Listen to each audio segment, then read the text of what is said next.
Imagine being able to build an app with your name on it, just by thinking about it. Meet Base 44. Today I'm going to show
you one of the coolest features that Python has, and I guarantee that after you watch this video, you're going to look at Python code completely differently.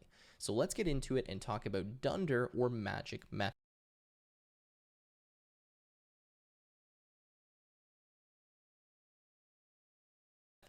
Now dunder stands for double underscore, and they look something like this: double underscore, a init, and then double underscore. Now you've probably seen this method before if you've done object-oriented programming in Python, but there are a ton of other ones, and these are reserved or special methods in Python that map to some kind of behavior. So in the case of init, you probably know what this does. It's used to construct or create a new object. So when we define this init method, we're defining what we want to happen when a new instance of an object is created. Here, look at this quick example. We have a rectangle. We define some init, and this now means that when I define something like rect and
and I pass values 2 and 3, we're going to implicitly call this init function or this init method, and we're going to create or initialize the object. Okay, so this double underscore method maps to the behavior when we create or construct, initialize, whatever you want to call, a brand new object. But the thing is, we have many other double underscore methods, and I'm going to explain to you how they work. Okay, so let's have a look at some basic types in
function or this init method, and we're going to create or initialize the object. Create a new object. So when we define this init method, we're defining what we want to happen when a new instance of an object is created. Here, look at this quick example. We have a rectangle. We define some init, and this now means that when I define something like rect and I pass values 2 and 3, we're going to implicitly call this init function or this init method, and we're going to create or initialize the object. Okay, so this double underscore method maps to the behavior when we create or construct, initialize, whatever you want to call, a brand new object. But the thing is, we have many other double underscore methods, and I'm going to explain to you how they work. Okay, so let's have a look at some basic types in Python. Let's have something like string1 equal to hello, and something like string2, and let's fix our quotation marks here, equal to world. Now, in order for you to really understand how these magic methods work, what you need to know is that everything you create in Python is really an object. So something like this string is an object. Something like an integer 5, this is an object of type int. Something like a function, yes, even a function, this is an object as well of type function. Now, if you don't believe me, you can simply print out the type of anything that you want. So we can even print out the type of something like a function. So let's define one, define func. Let's just make a very simple one here. And you'll notice that if I print the type of func and I run my code here, that it says class function.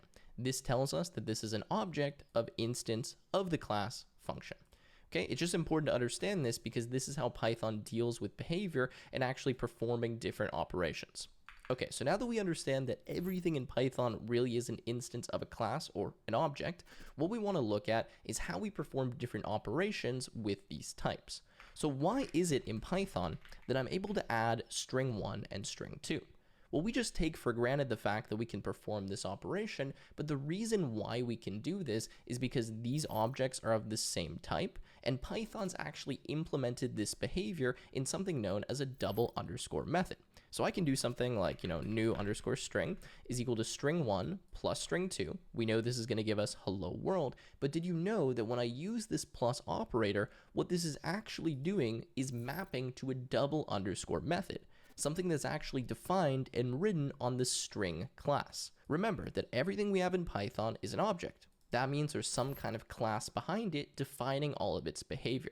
And well, on the string class, which these are both instances of, there's actually a special method called add. And this add method defines what happens when you try to add two strings together. Now in this case, what it does is concatenates them, and let me show you how it works. So I'm going to say print new underscore string. Okay, we're going to run this and we get hello world. But there's another way that we can execute this. Rather than using this plus operator, we can actually call the double underscore method. We can call the dot add. Okay, let's go here and watch and notice I get the exact same thing. Now let's take it a step further. Of course, we know that we can get something like the length of a string. So I can look at the length of string1, right? And if we do that, we see that we get 5. But did you know that this len function actually maps to a double underscore method as well? The reason why we can use this len function is because on the string class, again, kind of the blueprint for this object, there is a underscore underscore len underscore underscore method. Let me show you what I mean. I can actually go string1 dot underscore underscore len underscore underscore. I can explicitly call this method, and when I run this, we get 5. Now, I know this isn't 100% clear yet, but what I'm trying to illustrate to you is that every single operation, all of the behavior that exists in Python exists because all of the things in Python are objects. Those objects have some class behind them defining their behavior, and on that class, we have these special magic methods like len, add, init, del. I'm going to show you a bunch of them in this video, and that maps to the operators or the behavior that we use in our Python code. So even adding two numbers together, 1 plus 12. The reason why this works is because there's a special add method that exists on the int class that defines what we should do when we add these two types together. So now what I want to do is I want to show you how we write our own custom double underscore methods so you can really understand how this works and how we can use it to make some really cool functionality. Now, before we go any further, let's talk about boot.dev. Develop is the most project underscore method we already know. I can't recommend it enough. Okay, so welcome back, and we're going to look at this simple example.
Now notice that I have a class counter. On the class, I have an init double underscore method. We already know how this one works. And then we have a count up and a count down method. Now this is fine. This allows us to count up and count down and keep track of some kind of value.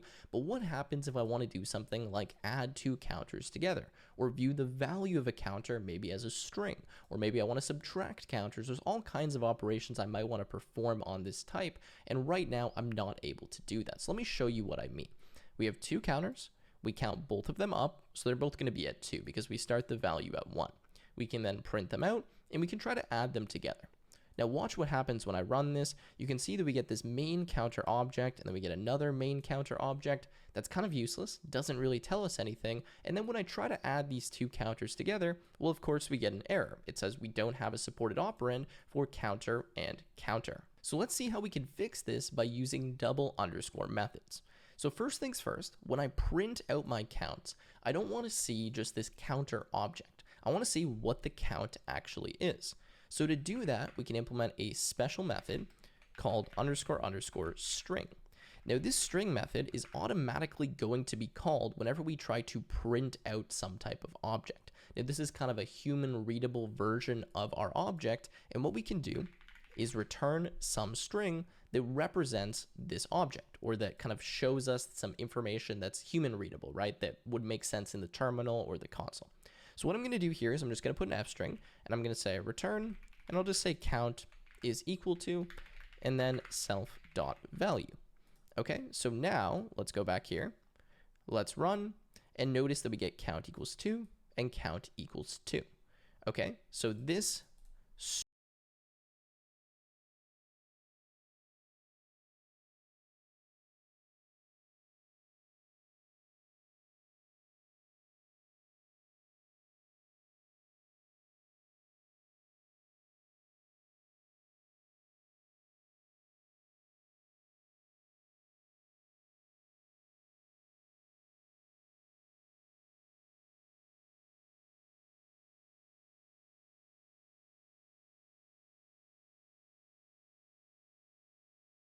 string method is called whenever the string function is used on some kind of type. So in this case, string count1 will map to this string double underscore method. But what the print function does is it will call this string function on anything it's trying. Count equals 2 and count equals 2. Okay, so this string method is called whenever the string function is used on some kind of type. So in this case, string count1 will map to this string double underscore method. But what the print function does is it will call this string function on anything it's trying to print to first convert it to a string. So it's going to use this double underscore method. Okay, so that's great, but we're still going to get that issue when we try to add the two types together.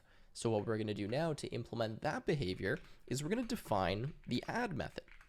Now what I can do in the add method is I can take self and I can take what the right side operand is. Pretty much what that means is the thing that comes after the plus sign. So in this case, we have count and then we do plus. Whenever we see a plus coming after some type of object, it's going to go and look at this class. So the class of whatever this object on the left is, and look for this add double underscore method.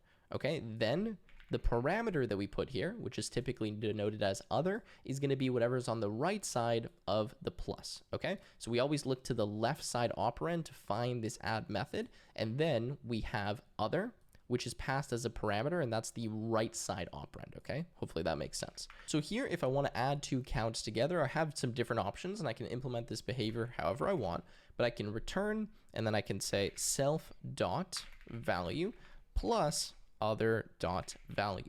Now this assumes that the other type is going to be a count object or a counter object. We can look at that in 1 second, but now watch what happens. Let's bring up our terminal and run our code, and you see that we get 4. Okay, so now we don't get an issue because we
implemented this add method, which now means this plus sign or the addition operator is valid to use on our counter type. Now, of course, if we try to do something like count 1 plus 2, we're going to get an issue here because it says attribute error, int object has no attribute value, because int gets passed in as other, and then we try to access value and that doesn't exist. So typically what you do if you're implementing these types of methods where you're dealing with multiple objects together is you check the type before you perform this operation. So you can say something like if, and then